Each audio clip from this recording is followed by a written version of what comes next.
Hello mga bi! Bagong pasok, umagang kay ganda. Ang routine natin sa pagpasok sa umaga mga bi, eto nga, ako'y nagdilinis ng mga bulaklak. Inaalis ko nga pala yung mga nakikita ko mga patay at hindi na pwede. At binubukod ko nga pala yung mga pwede pa at hindi.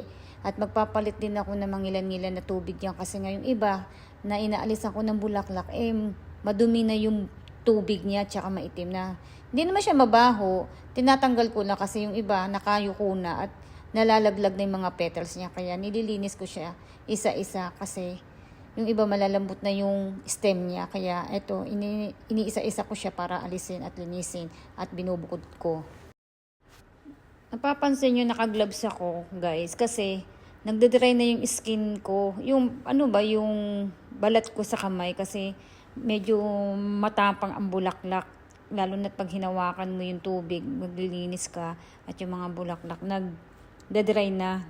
Nagtitibak-tibak na siya kaya nag-gloves ako. Minsan nakakalimutan ko mag-gloves. Kaya hindi ko maiiwasan yung mga kamay ko para na siyang parang mga ingrown na siya, yung mga nasa gilid ng aking kuko, matitigas na talaga. Ayoko naman magpalinis kasi ganyan din naman ang trabaho ko.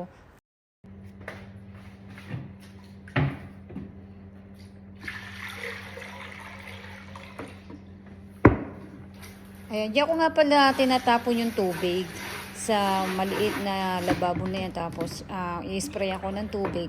Ayan, ganyan ang ginagawa ko sa umaga.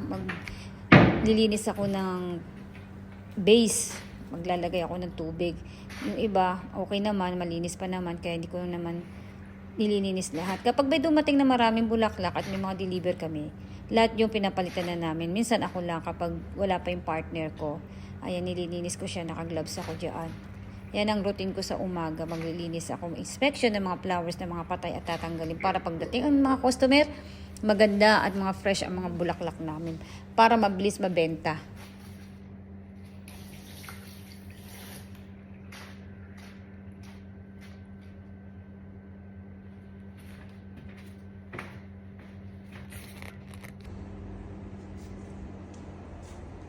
Ayan na lang yung mga bulaklak namin kasi ng isang araw madaming customer. Kaya ito mga natira bulaklak namin.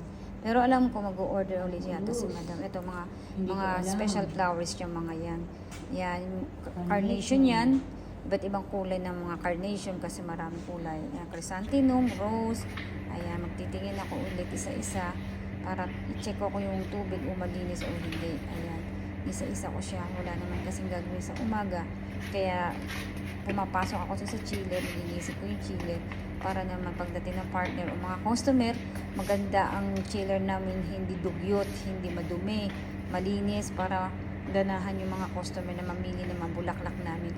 Mga special flowers nga pala karamihan ng mga binibili ng mga customer namin dito sa aming shop kasi dito hindi sa tulad sa mga pinasukan po, mabenta is red dito. Pink ang mabenta sa kanila at mga special flowers. Ay nililinis ko, inaalis ko yung mga patay na at yung mga talagang lanta na.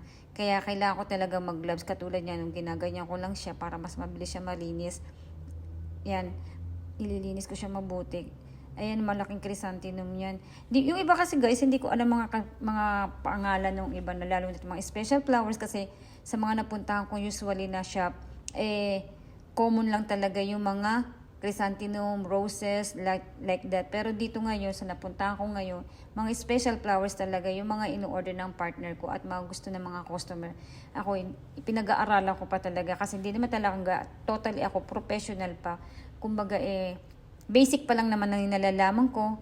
Pero kahit paano nakakagawa naman ako ng mga malalaking arrangement na gagawa ko na sarili kong design at sarili kong idea. Yun lang yung sa akin lang.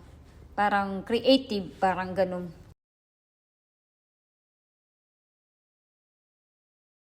Ayun kasi guys, tinatakta ko siya kasi may nauhulog talaga ng mga petals. Pero hindi naman lahat. Pero hindi ko naman siya tinatapon. Yung iba talaga kasi mga nakayuko na. Kaya minsan yung iba, tinatapon ko na. At ayan nga, at tapos na nga ako maglinis. Kaya itinanggal ko na, pinalitan ko na yung garbage bag namin. Doon sa basurahan, hinahata ko siya. Nakikita nyo yung mga guys na hinahata ko yung plastic bag namin ng basurahan kasi alangan ng bitbitin ko yan. mabigat. Hindi naman ganun kabigatan, may tubig siya. Siyempre, malapit lang naman pati yung tapunan ng basura, yung drum sa shop namin. Kaya hinata ko na lang siya. Medyo makapal naman yung plastic, kaya hindi naman siya nabutas. Kasi pagdating doon sa may drum, bibit-bitin ko siya, iyahagis ko siya doon sa may drum. Kaya bakit ko pa bibit-bitin, papahirapan ko pa yung sarili ko.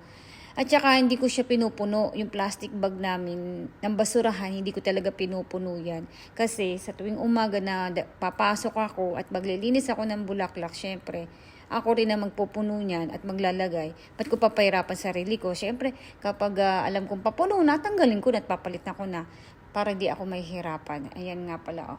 Yan guys. Papasok na ako. Sige guys. Maraming salamat sa pagpapanood. Thank you. Bye!